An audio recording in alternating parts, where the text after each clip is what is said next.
안녕하세요. 리더스에서 GRE 라이팅을 가르치고 있는 한상미입니다. 일단 그 라이팅 소개에 앞서서 간략히 토플과 GRE 라이팅에 대한 소개를 먼저 비교를 먼저 해드릴게요.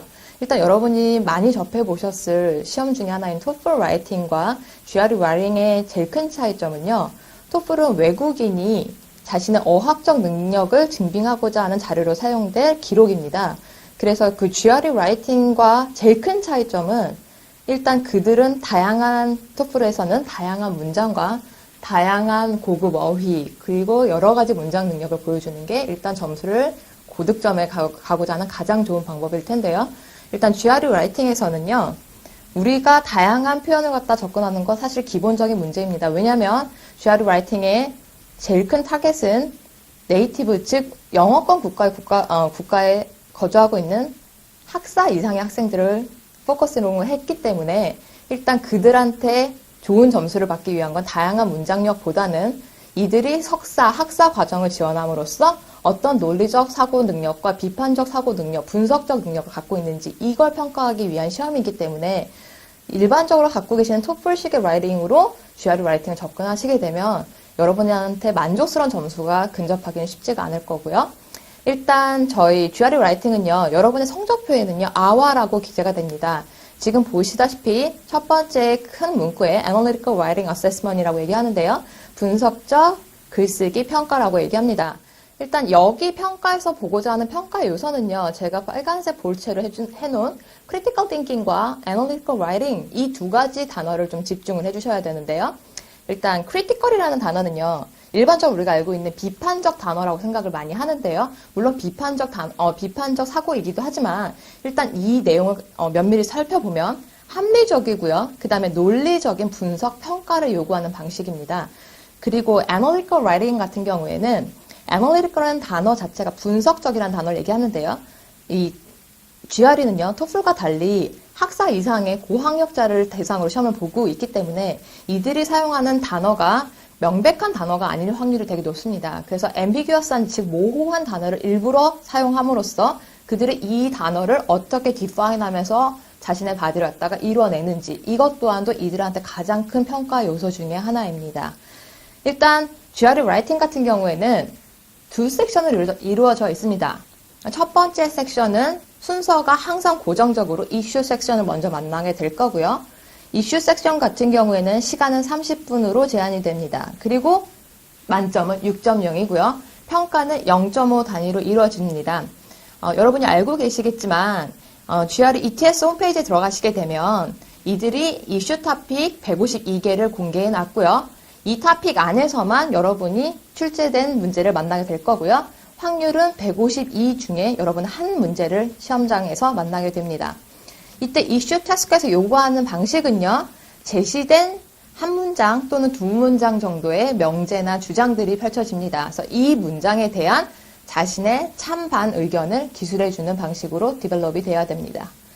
그리고 그 다음 섹션으로 바로 쉬는 시간 없이 넘어가게 되고요. argue 섹션 같은 경우에는 30분의 시간이 필요합니다. 이 또한 배점 단위는 6.0의 만점으로 이루어져 있고요. 평가 단위는 0.5 단위로 이루어집니다. 여러분의 성적표에는 아와라는 섹션에 의해서 양쪽 섹션에서 각각 이슈에서 얼마의 점수를 받고 argue에서 몇 점의 점수를 받았는지 평가되지 않고요. 아와 섹션의 average가 평가가 됩니다. 그래서 각 섹션에서 몇 점을 받았는지 정확히 알 수 없는 부분이 학생들한테 좀 힘든 부분으로 작용하기도 합니다. 일단 argue 섹션은 토픽이 공개되어 있고요. 토픽은 177개 토픽으로 이루어져 있습니다. 여러분 이것 또한 177개 중에 한 토픽을 시험장에서 만나시게 될 거고요. argue 태스크에서는 어떤 식의 글을 작성하셔야 되냐면 한 단락의 글이 주어질 거고요. 그 제시된 argument에 대한 의문점이나 보완점을 우리가 찾아서 어떤 부분을 보충해 주면 어떤 부분에 대한 근거가 보충된다면 이 글이 좀 더 컨빈싱한 상태로 바뀌어 들어갈 수 있는지 그 부분에 대한 포인트를 정리하면서 글을 써나가는 방식입니다. 일단 자세한 설명은 각 섹션에 대한 설명을 따로 드려볼게요. 일단 첫 번째 섹션인 이슈 타스크는요. 제가 샘플 토픽을 하나를 갖고 왔는데요. 이 토픽을 한번 잠깐 볼게요. 예, 선생님의 샐러리를 갖다가 아카데믹 퍼포먼스에 베이스한 한다라는 주제를 갖다가 던졌는데요. 이 토픽에 대해서 토플식의 방식으로 나는 strongly, firmly, agree합니다. 100% 동의합니다. 100% 반대합니다. 이런 식의 글을 써달라는 요구가 아니라 물론 이들은 모든 토픽들은요. 5대5의 controversial한 이슈로 이루어져 있기 때문에 찬성이 맞기만 한 것도 아니고 반대가 맞기만 한 것도 아닙니다. 이때 찬성하는 입장에서 간단히 쓸만한 얘기들은 선생님의 학생들의 아카데믹 퍼포먼스에 베이스 한다면은 선생님의 샐러리를 더 많이 받기 위해 선생님들은 각 커리큘럼에 대한 효과적인 전달을 연구하게 될 것이다. 이로 인한 인센티브 효과를 누리게 될 것이다 라고 생각을 할 거고요. 또 반대하는 사람 입장에서 생각했을 때는 학생들의 각자의 능력이라는 거는 다르기 때문에 그들의 아카데믹 퍼포먼스에다 베이스언을 한다면은 선생님의 편애의 상황이 발생할 수 있다라는 단점을 제시할 것입니다. 이때 단점만 찬성의 논리만 쓰고자 하는 것이 아니라 내가 찬성하는 사람들에 대한 논리도 인정해주고 그리고 반대하는 사람들의 논리까지도 같이 디벨롭 해줘서 각 바디는 반대하는 입장과 찬성하는 입장, 그 두 입장을 같이 쓰는 그런 글 형태를 갖다가 이루게 됩니다.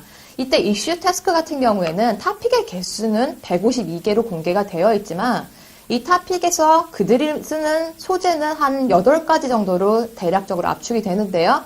그들의 공통적인 띠이라는 거가 분명히 존재합니다. 그래서 학생들이 가장 쉽게 이슈 태스크에서 점수를 빨리 받는 방법은 모든 글쓰기를 써보면 좋지만 그건 현실적으로 시간 제약상 불가능하기 때문에 각 띠에 대한 파악을 빨리 하시는 방법, 그 방법이 고득점의 가장 좋은 전략이 될 수 있습니다. 그 다음 태스크인 argue 태스크를 한번 보겠습니다. argue 태스크는요, 아까 말씀드렸다시피 한 단락의 지문에 글이 주어질 거고요. 이 글을 작성한 저자의 문제점이나 논리적이지 않은 논리적 그 비약을 찾아내면서 우리가 이 문제점을 보완해주는 글을 쓴 글쓰기 스타일인데요. 이 토픽의 내용을 잠깐 볼게요. 일단 이 토픽의 글쓴 목적은요. 호프웰의 이코노미 임프루브 하고 싶어 하는 거와요. 그 다음 텍스 레비뉴를 증가시키고 싶어 하는 그 두 가지 글쓴 목적을 가지고서 이 글은 작성되어 있습니다. 이때 이 오션뷰가 제시한 사례가 있습니다. 이제 오션뷰가 2년 전에 그 액션을 취했고요. 그 액션이라고 하면 골프코스와 리조트를 세웠는데요. 그로 인해서 이러저러한 좋은 파스퍼는 아웃컴이 일어났습니다. 그래서 이 에비던스를 제시하면서 이 저자는 이 호프웰의 이코노미와 텍스를 갖다가 높이고 싶어하는 그런 글을 작성하였는데요. 이 글에는 여러 가지 저자만의 어썸션, 즉 논리적 비약이 존재합니다. 한 가지 논리적 비약이 아니라 여러 가지 논리적 비약이 존재하는데요. 이때 큰 거인, 즉 메이저인 논리적 비약도 있을 수 있고요. 그 다음에 작은 마이너한 논리적 비약인 어썸션도 존재합니다. 이때 논리적인 비약인 어썸션의 개수가 중요한 게 아니라요. 일단 메이저 포인트를 우선순위로 글에다가 표현해 주셔야 됩니다. 그래서 바디는 기본적으로 argue 섹션에서는 3바디 정도를 작성하게 될 거고요. 일단 본인이 찾은 메이저 어썸션을 위주로 먼저 우선순위로 두면서 글을 작성해 나갑니다. 이때 이제 우선순위를 두는 우리가 말하는 메이저 어썸션이라는 건 무엇이냐면요. 아까 말씀드렸다시피 ETS가 공개한 177개 모든 argue 토픽에 적어도 하나 또는 2개 정도의 기본적으로 한두 개 정도는 들어가 있고요. 많게 되면 3개, 4개까지도 들어가 있는 그 메이저 오류들을 먼저 위주로 파악하는 연습을 하는 훈련이 필요합니다. 왜냐하면 이 점수에서 가장 좋은 영향을 미치는 점수의 가장 좋은 고득점 방법은 메이저 포인트 적어도 미니멈 2개를 포함하고 있는 게 일단 기본 베이스이기 때문이거든요. 그래서 메이저 포인트를 2개를 포함하고요. 그 다음에 만약에 찾게 되는 마이너 포인트를 디벨롭 해주는 그런 방식의 전략을 짜셔야 되고요. 일단 177개 모든 토픽은 논리적 비약이 모두 존재하는 토픽으로 존재합니다. 그래서 우리가 모든 토픽의 177개 토픽을 연습해 볼 수는 없고요.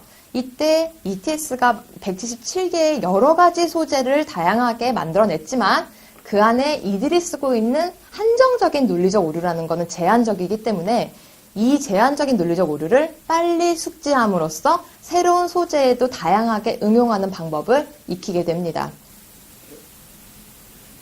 지금까지 GRE 라이팅의 두 섹션의 간략한 요약 소개를 해드렸습니다. 여러분께서 GRE 라이팅 과목 특성상 독학은 비효율적이거나 아니면 올바른 방식이 아닐 수 있습니다. 여러분께서 원하시는 단기에 올바른 방식으로 접근을 저와 함께 고득점의 꿈을 이뤄보시죠. 감사합니다.